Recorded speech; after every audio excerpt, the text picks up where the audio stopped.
When we discuss en route climb, we refer to the climb beginning at approximately 1,500 feet, when the airplane has been cleaned up and accelerated, and ending when the airplane reaches its cruising altitude. This is the econ climb speed. If the econ mode is selected, this will be the speed commanded after all waypoint speed constraints, speed restrictions, and transition altitudes have been passed. This speed will provide the minimum trip cost for the initial climb to cruise flight level based on the cost index entered during FMC initialization. High weight or high cost index will result in a higher econ climb speed.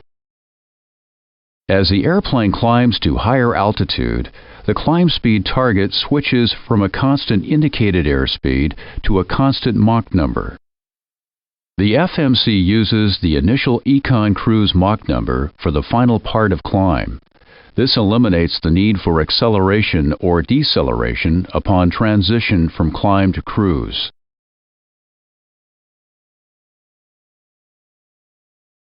In case the FMC becomes inoperative, the pilot may use any reasonable climb speed schedule instead.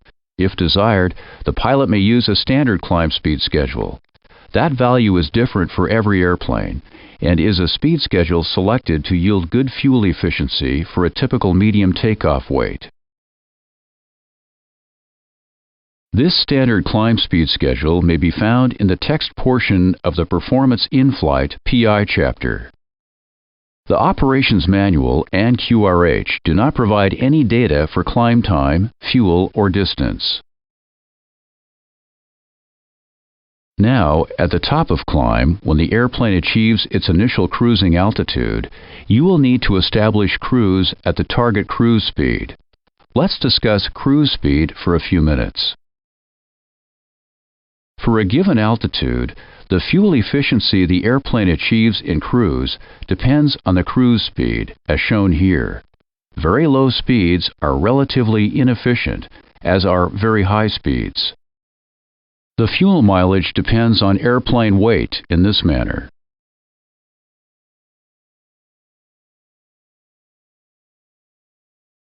The speed at which the airplane achieves the highest fuel mileage possible is called the maximum range cruise speed. Therefore, maximum range cruise speed is not a constant value. It varies with weight. Now let's define another speed called long-range cruise. We will begin with the maximum range cruise speed, which we have already defined. If we look to the scale on the left, we see the fuel mileage at the maximum range cruise speed. Then drop down in fuel mileage by just 1%. Then come back to the right. And finally, you will see that we have defined a new speed, called long-range cruise speed. This speed is typically 10 to 25 knots faster than MRC, with only a 1% loss of fuel mileage. And of course, LRC is also a function of the airplane's weight.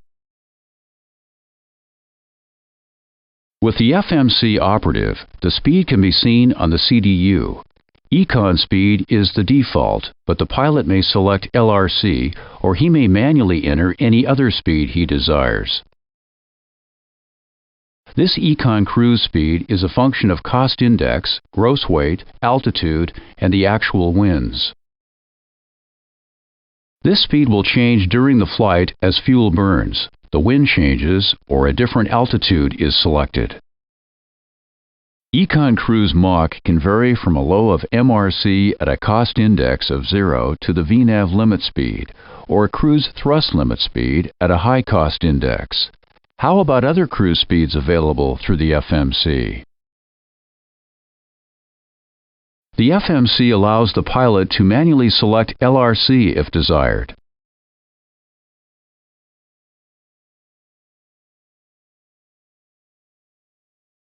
The pilot may manually enter any desired airspeed or Mach number into the FMC by keying it into the scratch pad and then selecting it as the target speed. Increasing the Mach number above LRC will significantly increase trip fuel required.